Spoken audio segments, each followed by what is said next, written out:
cutting across different sectors, such as telecommunications, agriculture, energy, infrastructure, and logistics. To meet this growing demand, one would anticipate that companies will require a lot of talents to fly the drones, develop new applications and solutions. But is it true? What is the trajectory of the industry and what talents are the companies looking for? We are very happy to hear the opinions from a very diverse panel today. Now, first of all, we have Mohammed Razali Ismail, or call him Lee. Lee is the CEO of Meraki Services Suram Bahad. Meraki started out as a facility management service company, and under the leadership of Razali, they venture into drone technology service and has grown by leaps and bounds, from performing drone shows, using drones for building inspection, drone spraying, to providing drone delivery technology solutions. Meraki is currently a recipient of MOSTI and Magic's National Technology and Innovation Sandbox, NTIS, which is commercializing hybrid drone spraying for plantation industry. They are deploying over 50 drone operators across the country and targeting to increase the number to over 100 once the operations grow regionally and globally. Next, we have Wilson Ong. Wilson is the Chief Operating Officer of AVERTECH, a crop intelligence company specializing in drones and smart sensors to enable precision agriculture.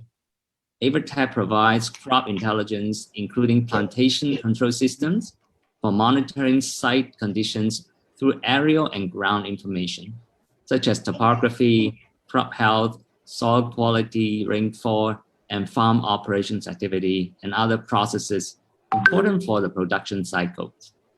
Drones covered by AVERTECH include VTOL, fixed wing, multicopters, etc. And besides drones, it also has unmanned ground vehicles and unmanned service vehicles. Last but not least is Smit Shah. Smit is the Director of Drone Federation of India, DFI. He is a drone policy and industry expert with active involvement in India's UAV industry and serves as a member of leading government drone policy and standardization committees, such as the National UTM Committee, Committee for RPAS Certification Scheme, and Subcommittee for Standardization UAV. Smit holds a degree in engineering from Mumbai University, and as an entrepreneur, he co-founded a health tech startup called Check App. So welcome, Lee, Wilson, and Smit. Yeah. Very nice to have you here.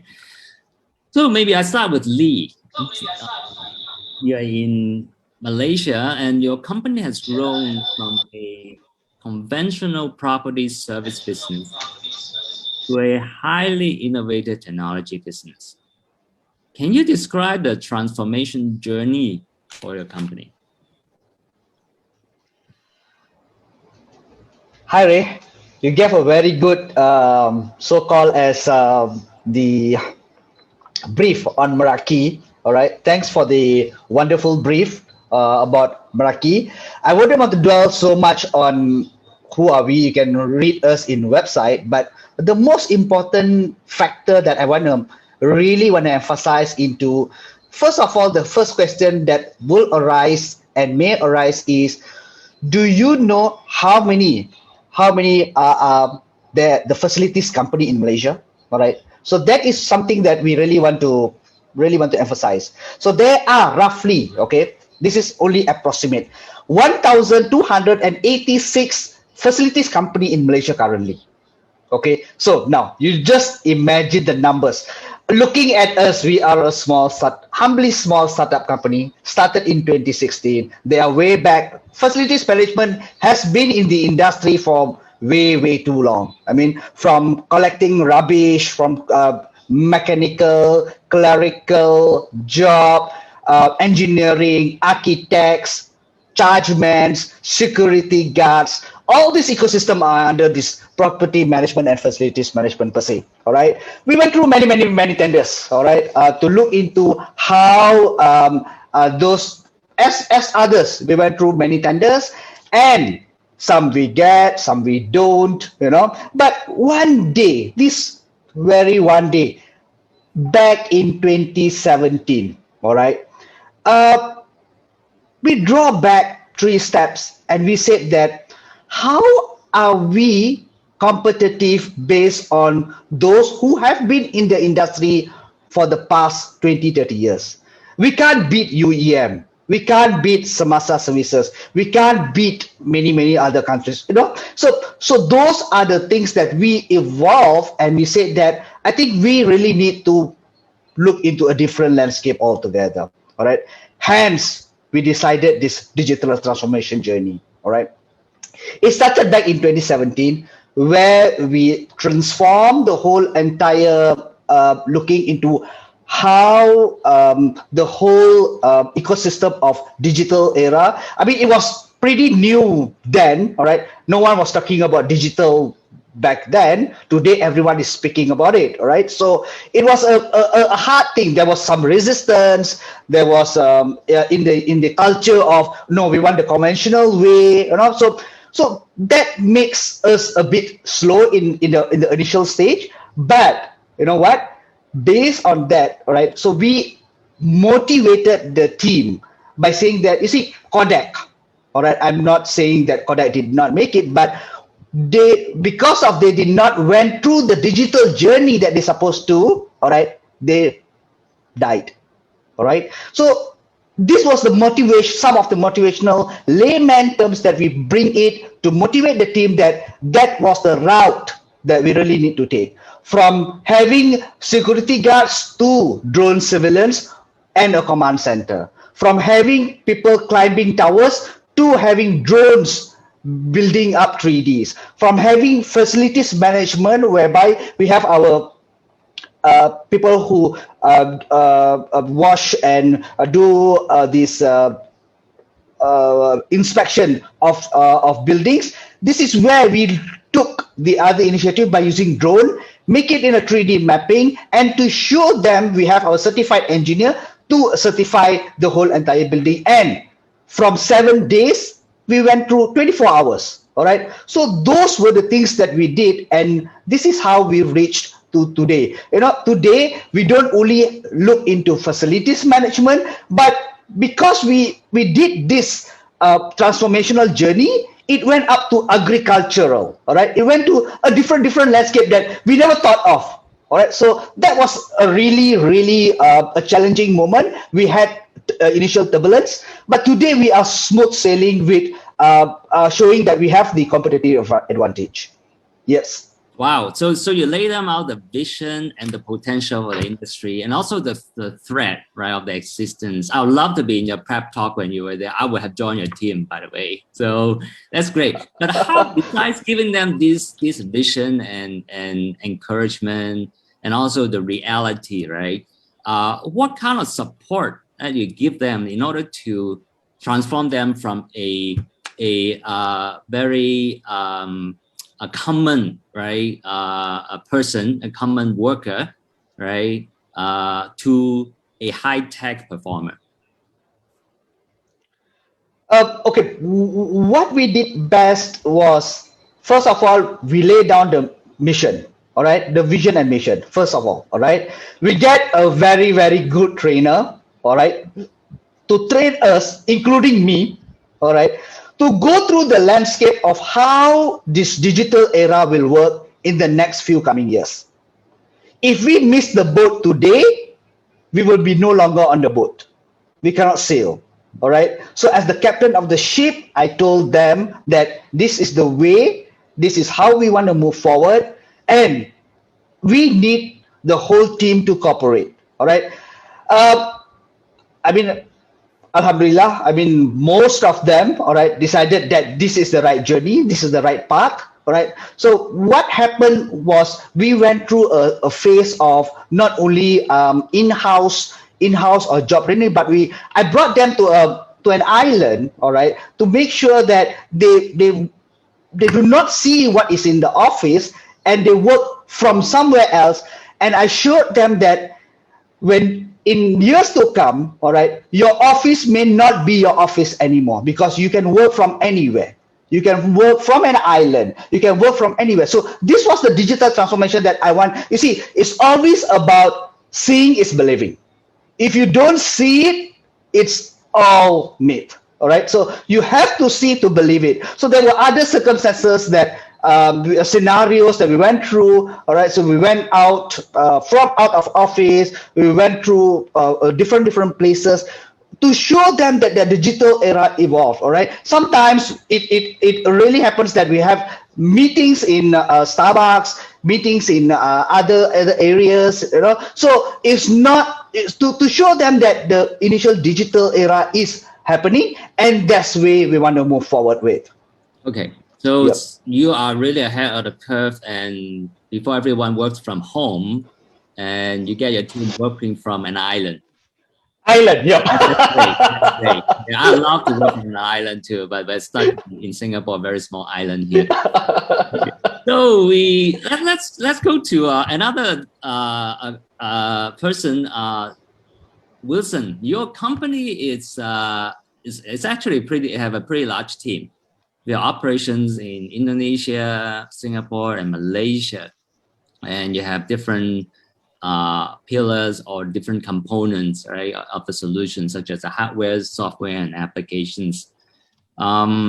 So how do you scale up your business? You have been around it for a few years. How do you scale up your business, especially on the talent side? Do you bring them to an island also?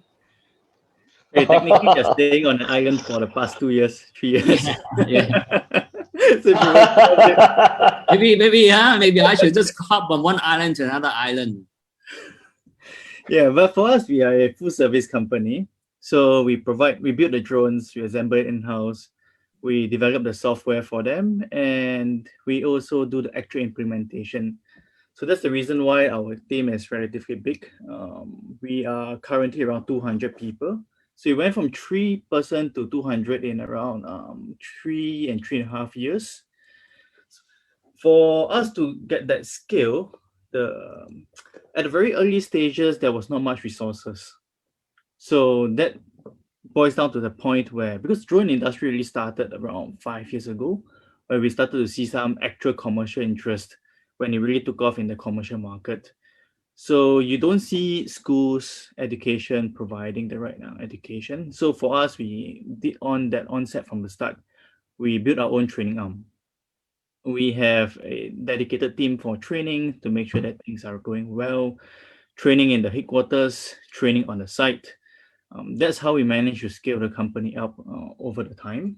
The on-site training was actually quite a big part of it, because nothing beats being on the ground, doing the job, seeing it happen, crashing the drones, getting into trouble. All these were part and parcel of the learning experience that helped the company to scale to where they are today. And we are still recruiting. So part of the scale, and to answer the question, I think it's not a myth. It's definitely real, because we are recruiting, and I see Aerodyne just said, right, 2,000 people recruitment. Yeah. So just help us a little. So you guys are like the Wright brothers of drones. You crash a lot of drones, right?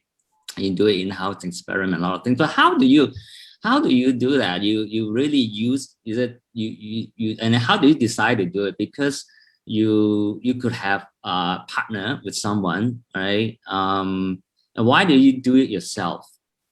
Good question. I think getting the right partner was a big challenge for us, and going down to on the site is the one that really makes things. Everything works very well in theory, but when you have an actual implementation on the site, everything changes. Especially for us, because we operate and focus predominantly in agriculture. It's a place where the most unexpected things happen, and you really can't explain quite a number of things that happened. Things can go missing, drones can crash, and you really struggle to find what's the root cause of it. So for us, our design and our philosophy is not to try and prevent it, but how do you mitigate and manage the damage caused? because as much as you try to prevent such an event from happening, I don't think any market drones are able to survive it to begin with. We've seen DJI drones, we've seen all different kinds of drones. None of them survive the current environment. You just can't factor for everything inside. Okay, thanks. Yeah, I guess the best way is really pass on your knowledge that you personally have gathered, and to train the next generation. That's right. Let's switch over to Smith.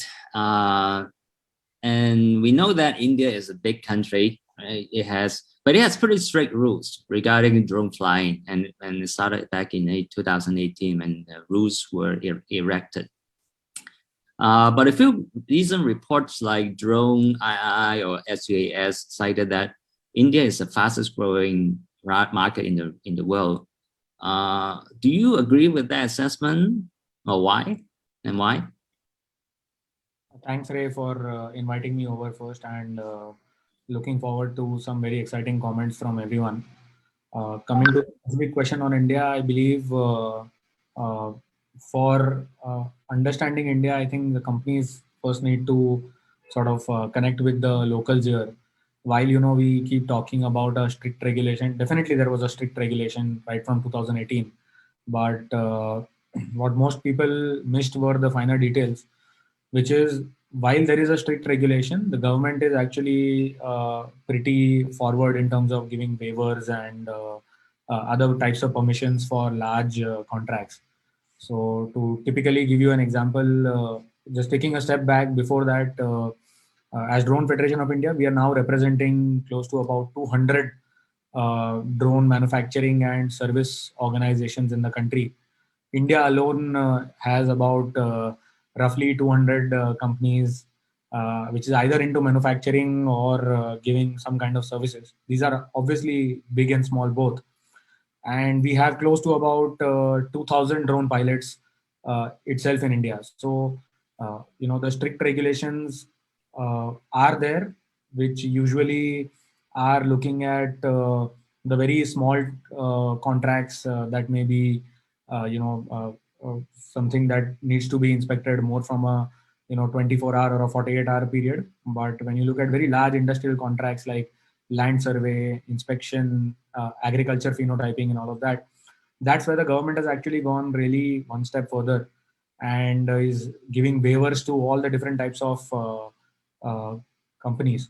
So with the government trying to bring the UTM system online, which is the digital sky, the strict part of the Indian drone policy, and parallelly working on waivers, it's actually very sort of advantageous positions for companies who are willing to focus in India, because companies like DJI and all the other, the famous foreign counterparts, which have usually taken up the, major market share in all other countries, are not entering India right now. So that gives a lot of benefit for all the, Asia Pacific countries that are looking to experiment and build their technologies in India. So imagine with India, you have a market where DJI is not looking at major focus. They have no employees, no representatives, no offices in the country. Plus, you have a market as big as India. So I think that's what I would want to leave everyone with my initial comments, that there are some huge land survey and construction and other projects that are coming up. Projects that are as large as a single customer requiring more than 1,000 drones deployed across the country. A single contract requiring 1,000 drones as drone services spanned across 3 years of time. So that's a regular survey business. So yeah, and DJI not being a part of that. So that's the opportunity for the manufacturers as well as the service providers in India. Yeah, I'd love to hear a bit more of that, because there's an initiative, right? Recently, there's an initiative started by the government, right? Can you talk a little bit more about that, about the drone, the village registration thing? Sure. So the scheme is called Swamitwa. It's a survey of villages using the modern survey technology. Essentially, the target here is to create land survey records for about 6,60,000 villages all across the country. So imagine drone teams conducting a drone survey using a PPK grade survey drone and giving sub-centimeter level accuracy land records to all the drone companies that are all the village people who are there. So in India, what has happened is people have been staying in villages since about their families and their generations have been staying in the villages since about 200 years or 300 years. Everyone knows, that you own a particular piece of land, which is your agricultural land and which is your house, but you don't really have a piece of paper that administratively or financially proves that. Which is why if you want to start a business, you can't really go to the bank and sort of take a loan or take a financial assistance. So that's where this scheme is actually changing the game, where our prime minister actually has launched this scheme, and drones are the central component to getting land surveys done. So imagine hundreds of houses being surveyed in each village, and 6,60,000 villages being surveyed all across the country. These villages are right from, they lie high up in the hilly areas to down in the plains. They are in the northern cold parts of the country to the hot plains in the central part of the country. So that's the expanse of the scheme, and it's going to stay for a minimum of 3 more years. More than 1,000 drones required for concurrent survey all across the country. And this is just one scheme. We are planning to do one more such scheme in agricultural land survey, which is going to be much bigger. And of course, there is this mining regulations that are existing in the country, because of which continuous land survey and continuous reporting to the government has become one of the mandatory aspects. So these are the opportunities where just by the government's support or government being one of the largest enforcers or customers, there is a lot of demand. And all of these projects, by the way, get waiver very quickly. So once you're a part of this project or once you're a part of this scheme, all your operators and all your drones are actually a part of the government's waiver, and you're free to operate based on a standard operating procedure that has been created. So that's the opportunities in the near term in India. In your opinion, are there enough drone pilots providers in India that would satisfy this kind of demand currently, or you will have to import companies or technologies or providers from other parts of the world? So no, there are not many drone pilots, because most of the pilots that any country, when they've started their drone journey with, it has started with hobby and recreational pilots, either doing aero modeling or flying DJI and other drones for recreational purpose. So this was started with aerial photography. But when you look at more precision survey drones or agriculture spraying drones and all of those drones, they require some bit more training. It's not a regular drone that you can pick it out of the box and start flying, and then how to take various aerial photography shots and all. You require some kind of skilling, you require some kind of more understanding. So while we have 2,000 drone pilots that are connected with us, but a lot of them are now starting to undergo professional training, where they understand more aspects about the fixed wing drones, the VTOL drones, their aerodynamics, various types of controls, and are now becoming certified to participate in all of these government schemes. So for survey grade drones, specifically the PPK enabled drones, there is a huge opportunity in India, where foreign companies, especially companies that are upcoming, that are looking at building technology and competing with some of the largest manufacturers, can come in India, because the largest manufacturers are not in India right now. So it's a good space for everyone to compete. And all the other companies, so let's say right now we are working with Juida in Japan, we have some collaboration with them, or other countries around the Asia Pacific region. We can definitely do some kind of a cooperation and a collaboration, where any kind of drone pilot certification that is happening in that country, with the cooperation, it can be easily transferred to India, and the pilots can then come in and take up these survey jobs, or drone service companies can come in, participate in the drone survey jobs, and take up some part of the market. Yeah, this is actually one of the holy grail vision of DRC, to have a harmonization of training, not just the syllabus and curriculum, but also the certification. If one can be trained within DRZ under one curriculum, that can be applicable and usable in other parts of the world. That is the holy grail that we want to achieve. So we heard a lot of good things and exciting things happening in India. So going back maybe to Wilson, you also earlier you agree that there is a growth potential, right, for the drone industry. But in any particular place that could happen in terms of geography or in particular part of subsector, it could be the hardware side or the fundamental components such as the propulsion or even the application, the software side. Any particular area or components that you think it will be the fastest growth, or you think that it will be noteworthy? I think the entire Southeast Asia, well, with exception of Singapore, is due for tremendous change in terms of drones technology, because all the nations around here are of reasonable size in terms of land size, which is perfect for drones application. The key value proposition here is much faster. And with that, I think that's going to be a big value proposition here. We are very heavily vested in agriculture, so I'm quite skewed towards that, of course. And naturally, for agriculture, we see quite a lot of potential to grow and to deploy drone technologies. From hardware point of view, to be very honest, I don't think many players in Singapore and Southeast Asia will be able to compete with the sheer scale of China manufacturing. So they're able to do things cheaper, faster. So a lot of our value proposition here is how do we customize solutions for things that are specific in Southeast Asia? What kind of crops is unique here? What kind of buildings is unique here?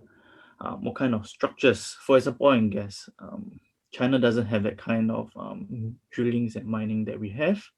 A lot of mining here as well. So all these are unique potential that is existing in Southeast Asia. And a big bulk of it actually still revolves around software. Okay. So get the software to make sure the hardware is working well. Yeah. So you point out it's more the solutions that would drive the growth, right? And then you talk about mining and agriculture.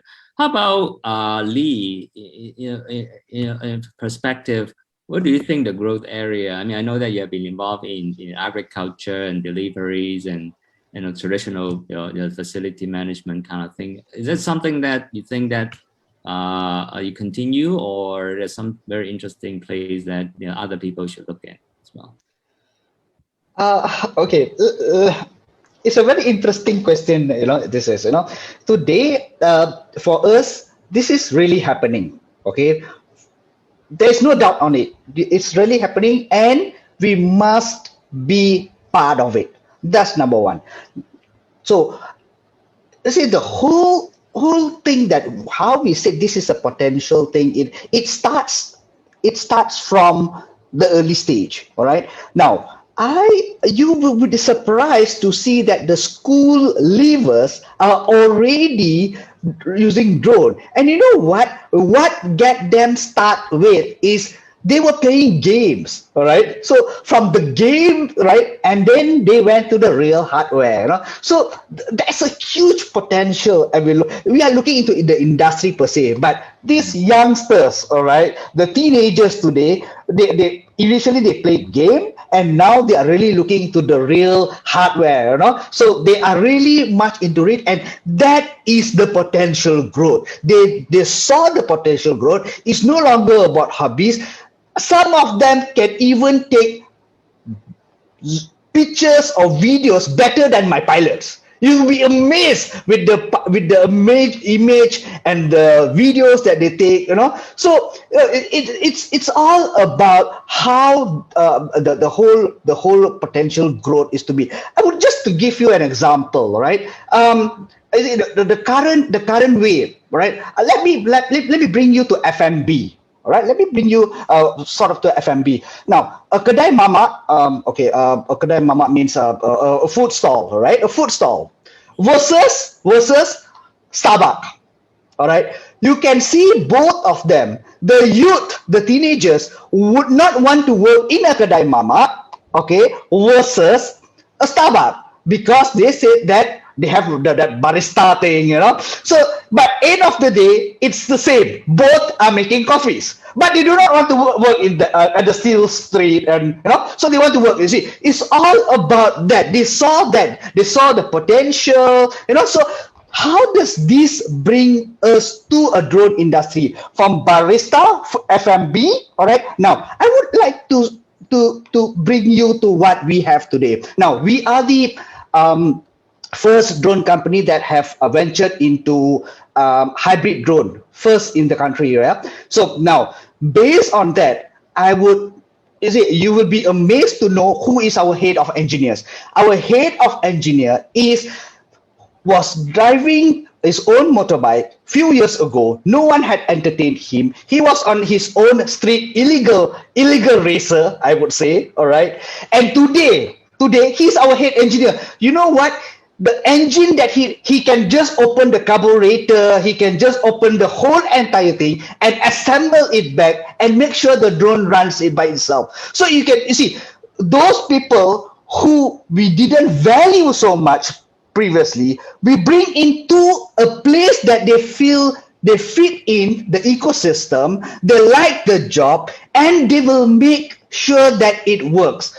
So it's the whole transformation journey doesn't only look into the digital transformation that I mentioned, but it's a motivational thing that we drove. So it's all about how we make these people to believe, to ensure that how they can grow. So it's not about the company, it's not about the industrial growth, but it's about the personal growth, about them. It's about them. Because of them, the industry will grow. Because of them, the company will grow. So they are the one who is really play a significant role on making this happen. Thanks. I think I like the way that you bring in the human element, because at the end of the day, I also agree with you. It's people to make things happen, right? We create solutions. We have ideas. We look into different things in order to make it work. Of course, now we can use machine, AI, and all this to help us. But we are the ones who bring things forward. Now, just how maybe exactly. Yeah. So now maybe help us understand. Maybe this is something that we also want to. You mentioned a bit earlier about the Starbucks barista and barista and the other one, right? So maybe also I think it will be very good for people who are looking to get into this industry, right? To understand what is a day of life of a person working in this industry, because maybe the idea of working from an island is nice, but until you get a mosquito bite, rain on you, and you got sun, you got beaten out by the sun, 24/7. I mean, a long time staying out in the sun for the whole afternoon. It's not really fun sometimes. But so maybe it's not that, right? Maybe it's a lot better actually with all technology and something else to make things a little bit better. So maybe can you give us maybe idea of what could be? I mean, you can pick any part of the role, maybe a drone pilot or analyst in the back or the guy who's fixing the drone. What is a day of life like with some of the people in your company? Okay. Okay. I believe that everyone knows about drone pilot. Let me skip that. Okay. Let me tell you about the engineer that we brought in. Right. So he was a foreman. All right. Foreman working in a bicycle and a motorcycle tool. All right. Dirt his hand, dark hand, go back, wash hand, all those. Right. But today we have a lab for him. All right. A significant lab. All right. So where he tests the noise engine, the decibel, the frequency, the motor parts, the propellers, So when we bring that, all right, so that is where the whole the paradigm shift of the person who has like, that is my job. All right. Sometimes he goes to the site. I'll give you an example at site, right? So we start at as early as 6:30 in the morning. You have to go early to agriculture sites because that's the best start for spraying. All right. And you know what? He will ensure until 3 or 4 o'clock in the morning that 6:30 the pilots are able to take the drones. All right. He sleeps in the morning like Batman. All right. And in the afternoon, he's back to work, and he even goes to the plantation to see all this. So it's no longer about having in a small room of like a motorcycle banker sort of thing, and to more prospect lab. All right. And to also look into the plantation areas. So when this happens, so this is where the engineering portions came in, and this is where the knowledge of this individual will be much more amazed by himself. He will challenge his mind.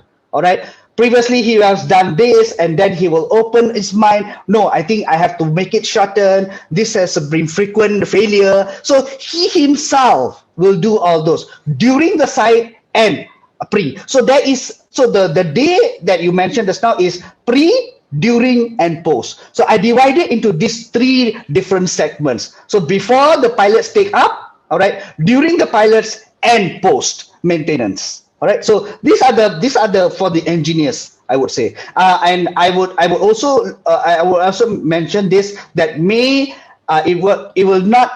may differ from the others because the others may be using only battery drones. So we are really much into hybrid drones. I see. Thanks. Is it the similar, or how do you describe the company people? How do they work? What kind of things do they do, Wilson?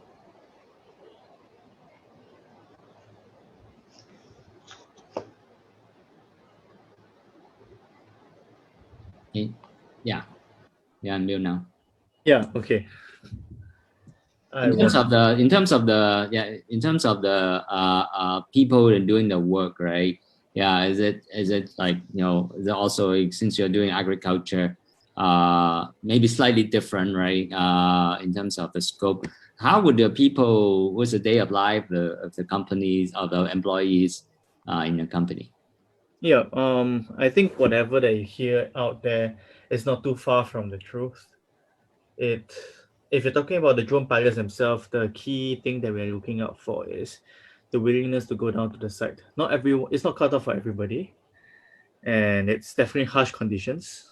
You don't get aircon, you're under the sun.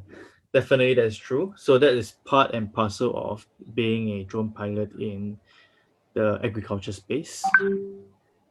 But there is quite a number of people, rather a huge proportion of people, who do enjoy the outdoor kind of environment. And those are the kind of people who are more cut out for this drone pilot's role.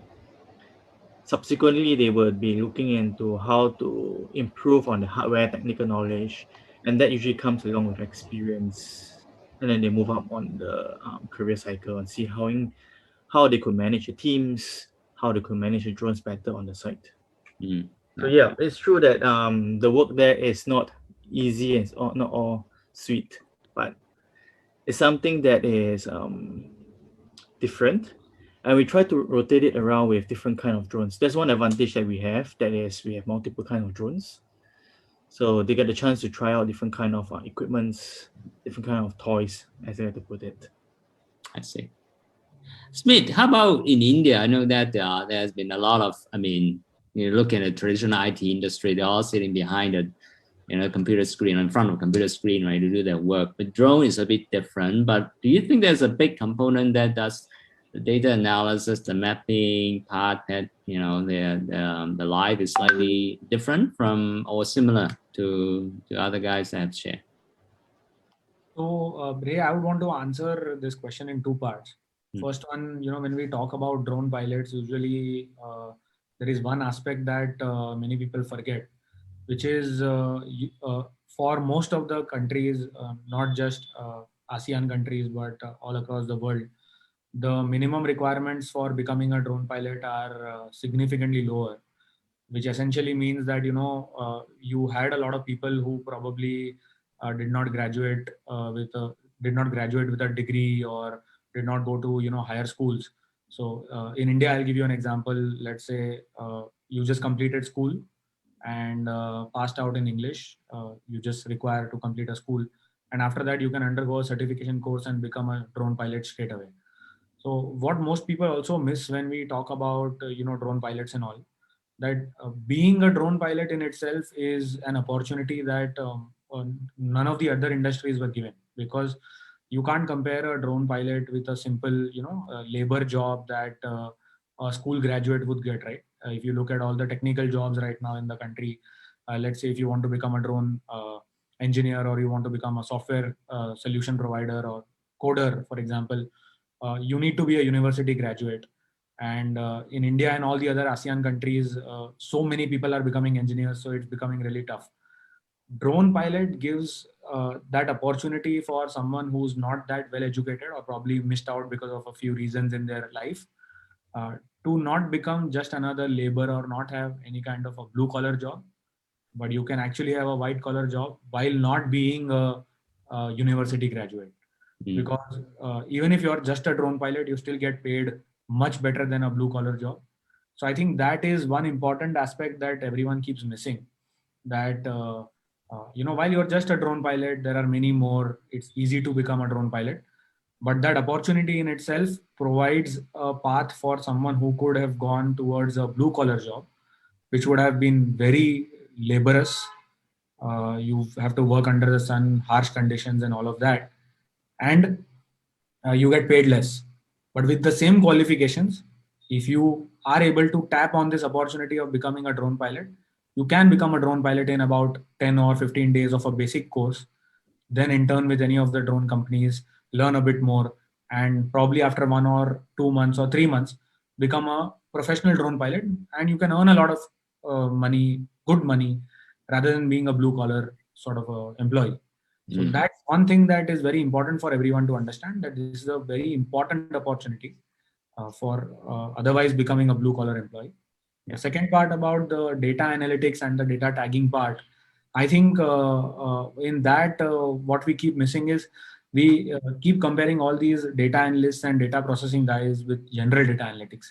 But when you're looking at usually surveying a mine, let's say for agriculture and all, you have automated algorithms, and a lot of the work is done by the developer, and then the analyst is usually just verifying whether the algorithm is predicting the right values or not. But when you look at some other industries like power line inspection, telecom tower inspection, mining, railway, for example, you don't need a general data analyst. You really require someone who's a specialist. So someone who's sitting on the data analysis of a mine also needs to understand the domain of the mine.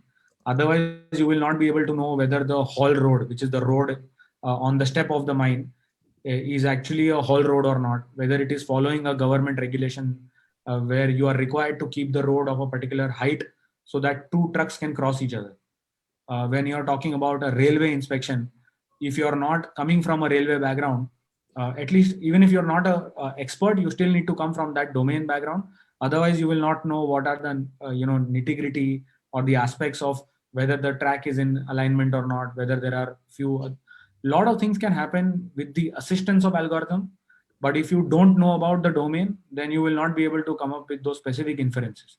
The algorithms can only help. Yeah. Agriculture is just a separate example, because crop phenotyping, you usually have a number or a prediction value that probably the analyst will not be able to correct. It will only be the developer. But most of the inspection jobs you usually require not just a general analyst, but someone who's coming from that background. So there again, there is an opportunity for a general railway expert or a mining expert who's been there on the field in the mine, who knows, probably has 10 years of experience of working on mines, doing conventional survey, understands the mines well, may not be a very expert at data analytics, but if he's given the right data with the right representation and the right algorithmic background, he will be able to predict and come up with much more insights to develop the entire software and do analysis. So I think from that perspective, the data analytics is also not a general analytics. There's a lot of specialization when it comes to all the industrial inspection jobs. Yeah, I think this answers one of the questions that was posted on the chat, right? Someone asked, how to prepare, right? It's on this data analytical work. So some I think, Smith, you mentioned on the analytics side, instead of looking for a generalist, you want to have someone that has the industry domain, a specialist, in order to add value in terms of coming up the insight, right, with what or detecting the challenges and providing solutions.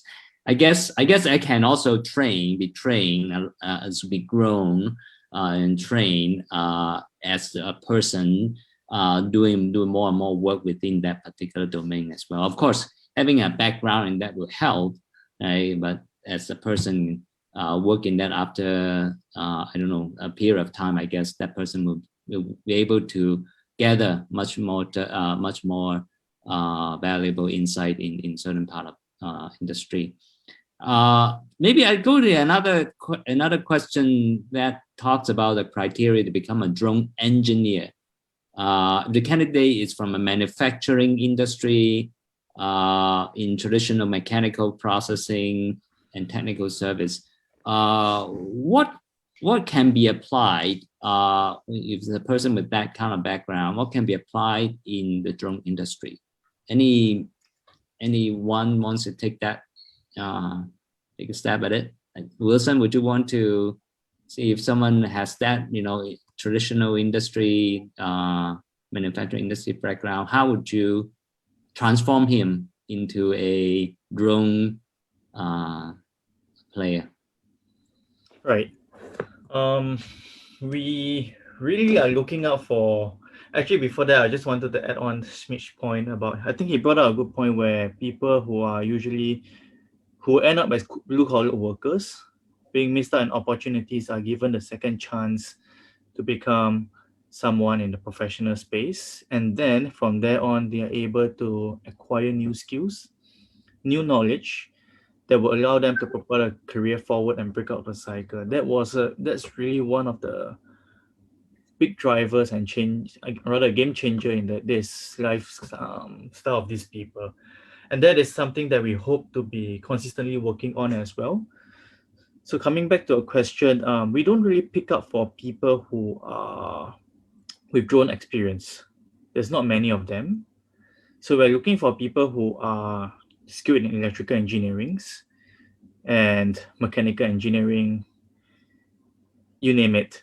But also what we are trying to look out for is the effort, the willingness to go beyond just studying the books and having a bit of the extra passion to say, I tried this myself, I done this myself. It's really not hard for anyone off the market nowadays to buy some parts, assemble something out. It costs under $500. Probably you can do it under $200 for a small one. And then there's resources around. We have people who come to us and ask if you can do it with us, use our resources. We are more than happy. So I think one of the key criteria as of now, at least, is the willingness to prove and show that you have the passion above all. And then, of course, the basic knowledge comes in together, your electrical engineering and so on. You need the basics, of course, but basics can be acquired quite easily nowadays. There's a lot of resources around. The question is whether they want to or not. I like to, I think from what we have heard so far today, I mean, from Lee's companies, the mechanic that has transformed himself into the chief engineer, right, of the drone fleet, to what you have shared, Wilson, and also Smith, in terms of the people they're looking for, the opportunities, right, for a person who is looking beyond just a hard labor, manual blue collar job. This is a very, very exciting area to be in. not just to operate, right, but to find solutions for different industries, right, to be able to come up with something new. And the best thing is, it's not that complicated. You can play with it. You can get your hands dirty, right, and then experiment. Cost of the drone now or associated things have been much lower. So it is something that it is very ripe for explore if you are coming into this field. Whether you're new or whether you are changing job in a mid-career, I'm sure that someone is looking into that as well. Ray, may I add on something on this? Yes, please. Okay, now maybe another minute or so because we sure. Okay, now it's a very interesting thing that what Wilson and Smith has brought up. Okay, now looking into what just now you were looking into manufacturing, right? Manufacturing, for me, those people are already skilled people. You know what? We have our security guards who have PMR or SPM level, who are Form 5 leavers. Today, they are looking into drones already. So drones for surveillance. They are already manning drones for surveillance. All right. So we are already doing that with them. All right. So these are the skill. All right. So they don't really need to be at that level of skill. All right. They just need to have a basic, all right, knowledge. But most important, they must be passionate. Whoever who is listening this and over, all right, whoever is passionate, we are hiring. All right. Whether you are ex-aviation, whether you are retired, all right, unemployed, school leavers, it doesn't matter. All right, we are already looking at 250. We need 250 pilots on board very soon, and we are already in the pace of moving fast by having our own academy on training these people to become the skilled pilots in the very near future. Great, thanks, Lee. I think later on, at the end of this session, I think Farhan is going to host a session where I think people will be able to post their qualification, right? I think Farhan, right, later on. Yes. How whether you can fit your company needs, right? Okay, so we have 5 minutes left. Farhan, is there something from your side that people from Facebook side is asking any question? Yeah, thank you so much, Ray. Mr. Lee, I'm a very passionate guy as well, Mr. Lee. So I'm just gonna open the floor to everyone in this Zoom session, and if anyone have any questions, please raise your hand. If not, we can conclude the session, and we'll go to the next one where we want to open up to everyone. If you have any question or if you have anything to share, if you're a company from drone industry, so maybe Mr. Lee, everyone, Lee, Wilson, if you have any vacancies that you want to share briefly, you let the people know, and then we get them to submit their CVs in our survey form, and then we can connect them to you later. All right, I'm gonna give like another 2 minutes to Wilson and Lee, and maybe if Smith, if you have any vacancies that can get people from our side of the world to your place, by all means. Or maybe you can get some of your drone pilots to come to work for Lee here in Malaysia. Yep. Farhan, if your CV was out, I think many companies would have taken it. Yeah, you got it right. So I will start first and then sum it up quickly over from us. We are always hiring. So we're hiring for drone pilots, drone engineers. The key thing that we like to say is we like to see the extra effort. So a lot of our engineers that we like to see in CVs are hobbies. So they have done their drone experience outside of official trainings, education, work experience, and so on. So those are we don't know you, so we only do our first filter by CVs. So the best we can do is to show how else can you show a passion in or rather an interest in drones and robotics on paper. Usually is by experience of extracurricular activities. Wilson. So just a question. So you are operating in Singapore, Malaysia, and Indonesia.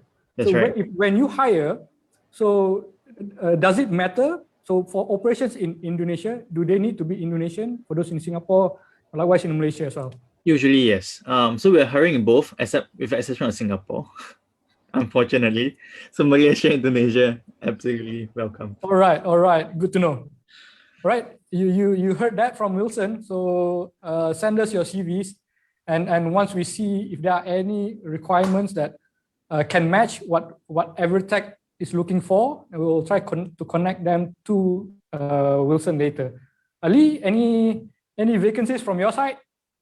As I mentioned just now, we have roughly 200 to 250. We are not looking into engineers. You can be a foreman, as what I have mentioned. You can be a foreman, all right? You can be a security guard, all right? No matter what, all right? This is the thing that we want to bring. And we want to show the world. We are the first to make them to become the pilot experts, all right, in the world, all right? So this is the thing that we want to do it, all right? So we want to make it passionately. As long as you are passionate, all right, the job is yours.